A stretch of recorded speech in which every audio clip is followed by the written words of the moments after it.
बर्तमान बोले तार छुआ पिला अच्छे सब छोट छोट जन तार निहाती गरीब लोके ताकि सरकार तरफ किसी सहयोग नहीं बोलो काकेनुमुडी सरपंच गीतांजलि पंडा।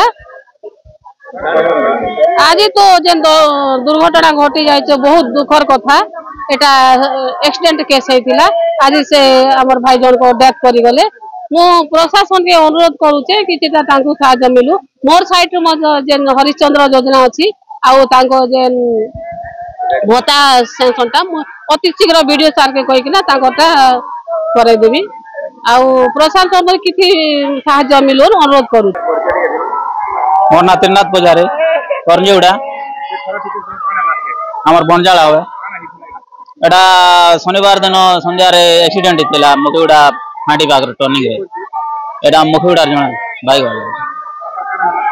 तापर जपाना हॉस्पिटल आणलु जपाना रेफर कला भवानीपाटना के भवानीपाटना रेफर कला बुर्ला बुर्ला रु बरगढ़ बरगढ़ रु रायपुर हॉस्पिटल रे राति 10टा आड़े खराब है।